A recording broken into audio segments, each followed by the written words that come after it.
We just always tell people, just go on the low side. You can always add more, but you can't take it away if you start having a psychedelic trip off of like a way too strong edible. It's like, how do you put the brakes on that? It's kind of hard. You just got to ride it out, you Yeah, know? you can't put the toothpaste out of a bottle, man. You're already taking that ride and enjoy it. See ya. See you on the next trip.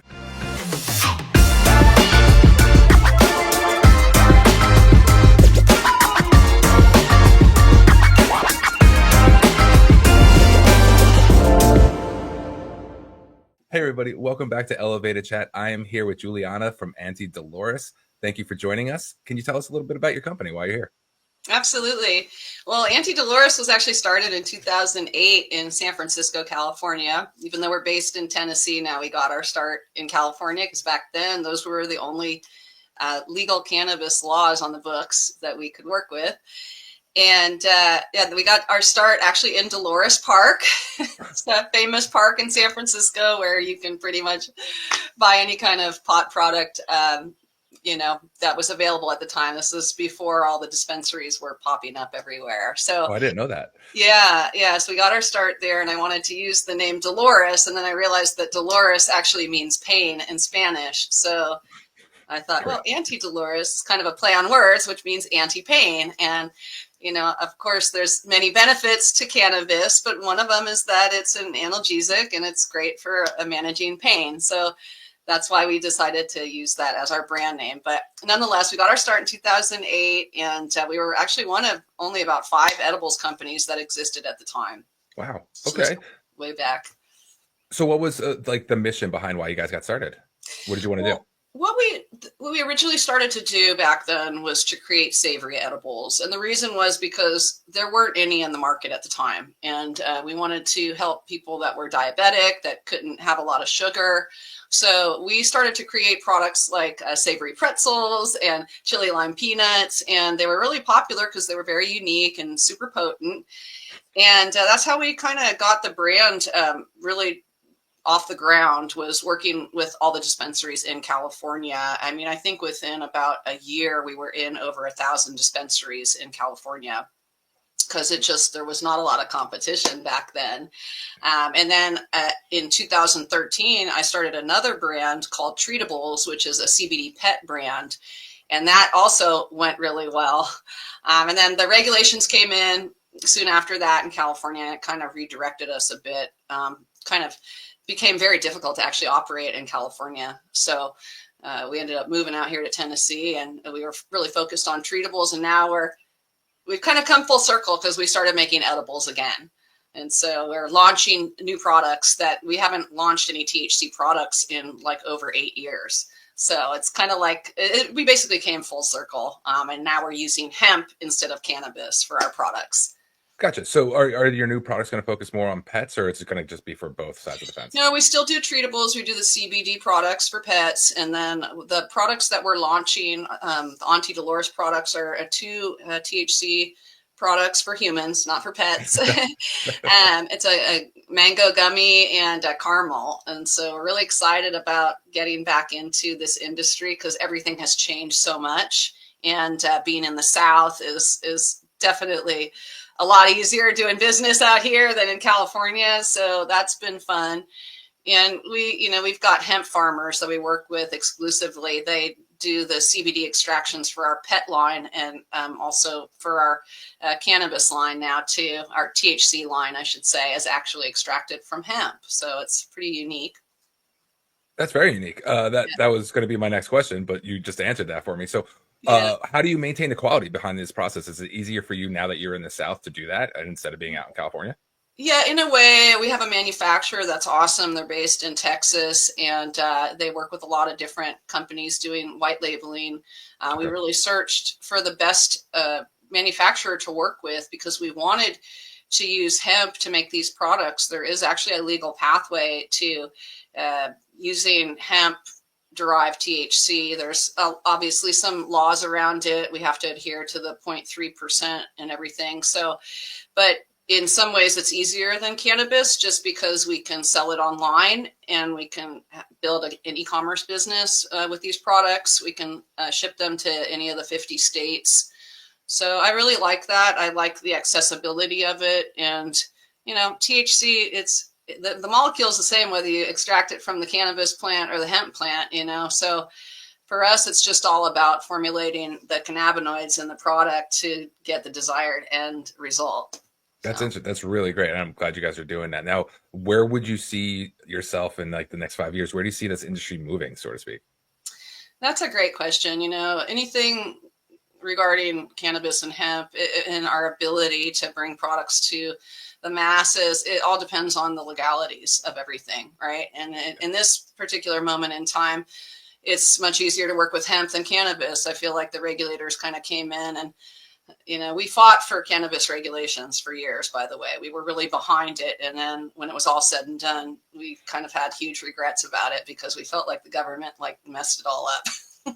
So that being said, I know it's a harsh opinion, but I'm just going to topic, yeah. that when you've been in the game this long, you see all the levers of power at work. And it really became clear about 7 or 8 years ago that the regulators were not there to actually regulate this industry. If they were, then why are the cartels, still controlling cannabis, and why are we still importing Chinese hemp? I could go on and on about that. That's like a rabbit hole we might not want to go down right now.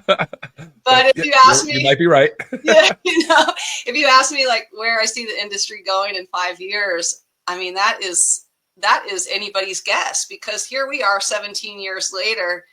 And I thought that by now, cannabis would have been removed from the Controlled Substance Act and we'd be in a free market here, but that's not what happened. So it's really anybody's guess what happens in the next 5 years. I know that there's still a lot of lobbyists and a lot of people in the industry that are fighting for, this plant and the liberation of the plant.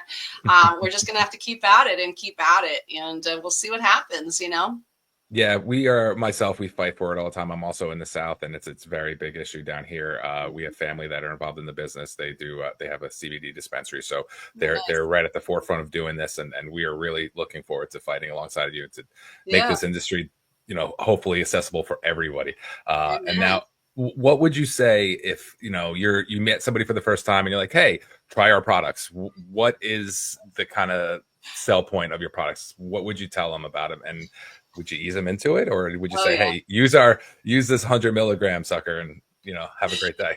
Yeah, well, because we're doing the e-commerce route, there's some pretty strict parameters, which we're happy to abide by. The caramels that we make are 10 milligrams and the gummies are 25 milligrams. Now, if somebody's not used to using edibles, I always tell them the same thing I've been telling people for many years is just slow and low. I mean, there's no need to go in with a big high potency. And even if you're an avid smoker and you don't do edibles a lot, you're still going to want to go with the lower potency, because what happens in the liver when it's being processed is it's pretty psychoactive.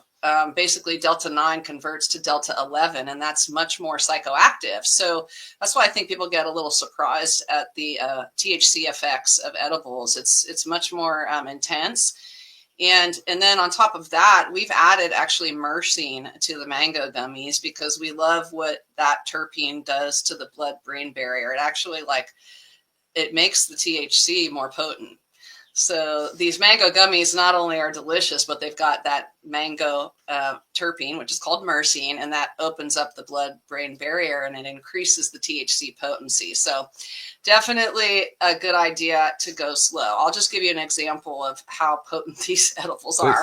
Yes. I'm somebody that, and because I got into the edibles business a long time ago, that actually really altered my own THC tolerance, drastically, to the point where I need somewhere between 100 and 150 milligrams to even feel anything.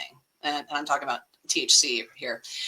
So with our mango gummies, I think it's because of that added myrcene. I only do 50 milligrams, and it's the same as if I were to take 100 milligrams of another product. And then you've got digestion and all these other factors that are physiological that also affect how an edible might, how potent it might be and how that experience might be. So, we just always tell people, just go on the low side. You can always add more, but you can't take it away if you start having a psychedelic trip off of like a way too strong edible. It's like, how do you put the brakes on that? It's kind of hard. You just got to ride it out, Yeah, you can't put the toothpaste back into a bottle, man. You're already taking that ride, and enjoy it. See ya. See you on the next trip.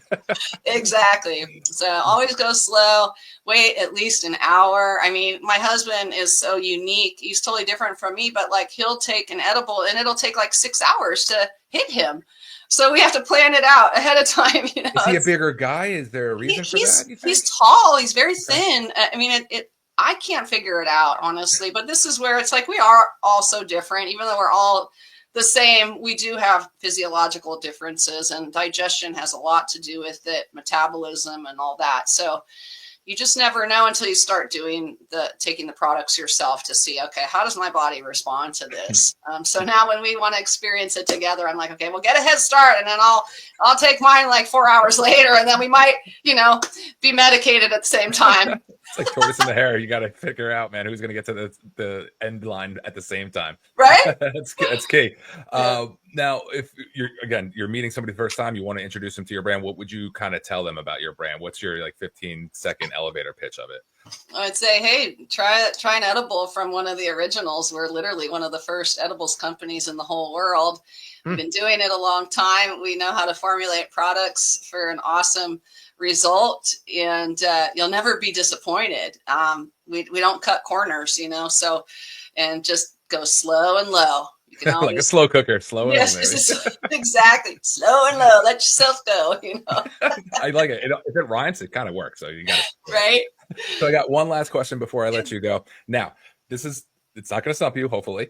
Now, if you had one song to listen to for the rest of your life, and you only could listen to one song for the rest of your life. Now, it doesn't have to be on repeat all day long, but if you go to turn on the radio, this is the song that plays. What song is that going to be for you? You're probably going to laugh. I'm dating myself here with this, but probably Sarah by Hall & Oates. That's a great song. Oh, I love that song. Oh, man, you got to love it, Anything Hall & Oates, I would definitely recommend for an end of time song. But Sarah, exactly. That's classic. I grew up in the 70s, so I used to roller skate to Hall & Oates, and it's just very nostalgic to me. I love those guys. And there's a lot of great remakes of the song too. So yeah, absolutely, man. Thank you so much. I really appreciate you joining us. Please check out Auntie Dolores. Great company. Obviously, they are OGs doing it. Thank you again out there. Hope you all have a great one. See you on the next time. Thanks for having me on. See ya. Bye.